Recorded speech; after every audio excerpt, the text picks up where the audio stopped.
সবাই একটু মনোযোগ দেই। এখানে হচ্ছে হ্যালো রুমি কমা ফুল স্টপ, এই পর্যন্ত আমার কোনো কাজ নাই। সাবজেক্ট ভার্ব, এটা কিন্তু ওয়াজ ধরছি সবাই। স সি স সেন, ভার্বের present form, past form, past participle. তাহলে এখানে কিন্তু আমরা যদি ওয়াজ ধরি, মানে আমরা মনে করছি যে ওয়াজ আছে, দেখতে কিন্তু একই, খালি উল্টা। তাহলে কিন্তু আসলে এটা মূল ভার্বের পাস্ট ফর্ম, এইজন্য ডি। আর কি ভার্ব আছে? নাই, তাহলে ওটাই, তাহলে ডি। নট এর মধ্যে নাই, তাহলে আমরা নট দিব। তাহলে ডিড নট ইউ। ইউ আমরা যারা ইউ দিয়ে গিয়ে তাদের কাটা, তাহলে এখানে ইউ আছে, ইউ দিতে হবে। প্রশ্নবোধক চিহ্ন শেষ। বুঝছি সবাই? জি। নিচেরটা এখন আমরা দেখবো ও রাজীব। প্রশ্নবোধক চিহ্ন আছে, ফুল স্টপ আছে না?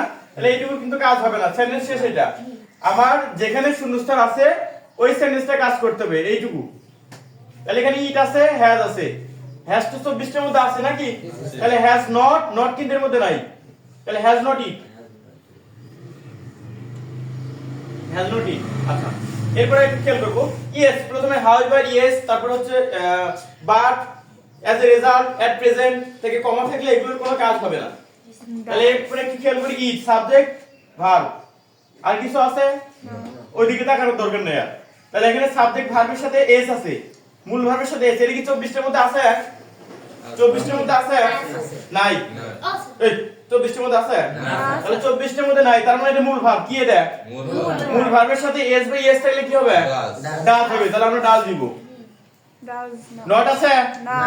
নাই, তাহলে আমরা নট দিব। তাহলে নট যদি না থাকে তাহলে নট দিতে হবে, আর যদি নট থাকে তাহলে আমরা দিব না। ক্লিয়ার? এখন এখানে ইট আছে, ইট does not eat হইছে। আমরা এখন চলে যাব ডি নম্বরে। ইট ক্যান, ক্যান কি 24 এর মধ্যে আছে? আছে। আচ্ছা, এদিকে আর কোনো নট বা নেগেটিভ কোনো শব্দ এগুলো আছে? নাই, তাহলে ক্যান। can not eat যেহেতু নট সেন্টেন্সের মধ্যে নাই, নট নামে কোনো শব্দও নাই, তাহলে আমরা নট লাগাবো। cannot মানে এখানে ইট আছে না, আমরা ইট দিয়ে দিব। বুঝছি?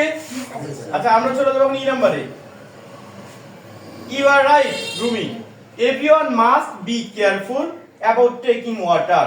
তাহলে আমরা একটু খেয়াল করি, এখানে এভরিওয়ান আছে, everybody, everyone, someone, somebody, nobody, যত বডি আর যত ওয়ান আছে, অল আছে, এগুলো থাকলে সাবজেক্ট হবে দে। কি হবে?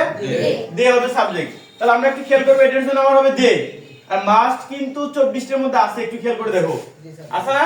তাহলে মাস্ট থাকলে নট আছে কি? না, নট নাই, তাহলে নট দিতে হবে। তাহলে must not, must is in apostrophe, must not দে। ক্লিয়ার?